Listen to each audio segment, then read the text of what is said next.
friends, and welcome back to the channel. We're having a roadside chat today, and that seems to be a common theme beginning on this channel, is talking with you in the car, mostly because most of my downtime is when I am driving. I do have a 30-minute commute to and from work every day, and sometimes on the lunch breaks I just like to go driving. Run some errands every now and then, but I just like to be out in the sunshine, and I just love driving in general, and I really wish I got more of an opportunity to do so on a regular basis. But anyway, that's enough ramble.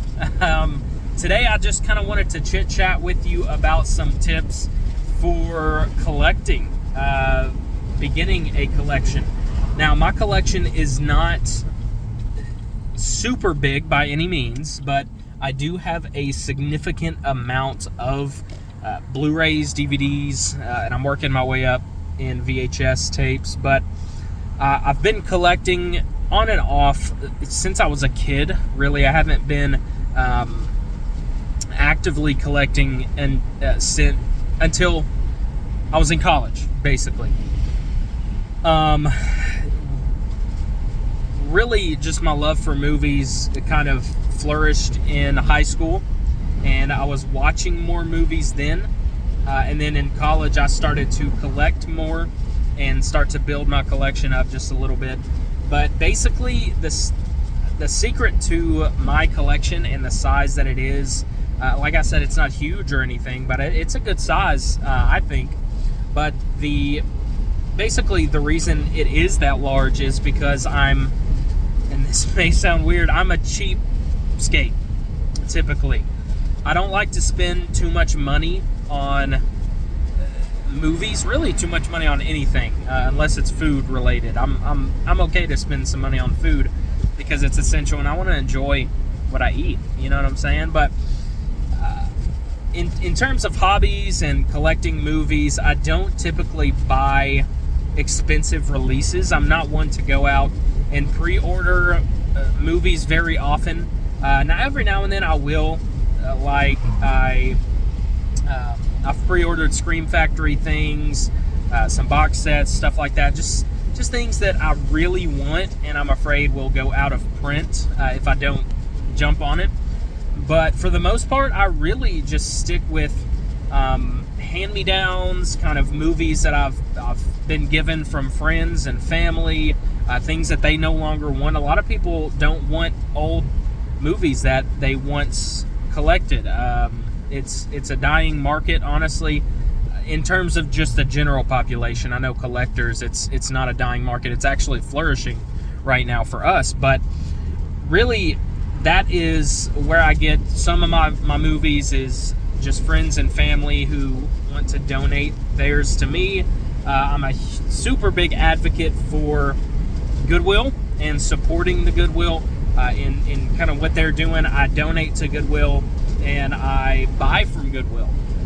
Typically, always almost, their movies are $1 each, 99 cents. So I found a lot of my collection actually at the Goodwill, and I'm happy with that. You can find some serious gems at the Goodwill that people just didn't want anymore, and they've donated, which is great. Another area that I like to go is peddlers malls. I like to get out and just in my area, I'm in Kentucky, and in our area we do have a lot of peddlers malls and just thrift stores, just smaller thrift stores around towns, smaller towns, because a lot of people like to sell their knickknacks. It's just great to go in these peddlers malls. Usually I don't like buying DVDs if they're over $2. That's typically the most I'll spend on a DVD at a peddlers mall. Same with a flea market. I really don't. I go there every now and then, not as frequently, just because we don't have as many. And usually at flea markets the prices are a bit more expensive, which is weird. I don't know why. I guess because flea markets are a bit more popular than peddlers malls, I guess. I don't know. But I usually don't like spending more than $3 total. No more than $3 total on a DVD, typically around $2. And for Blu-ray, I usually don't go over $5 max. Max. I mean, usually if I see a $3 Blu-ray, I'll pick it up and kind of debate on whether I want it or not. If it's anything less than $3, I'm fine getting it. Absolutely. But for Blu-rays, the sweet spot is $3, $5 if it's something I really am interested in, but that's a rarity.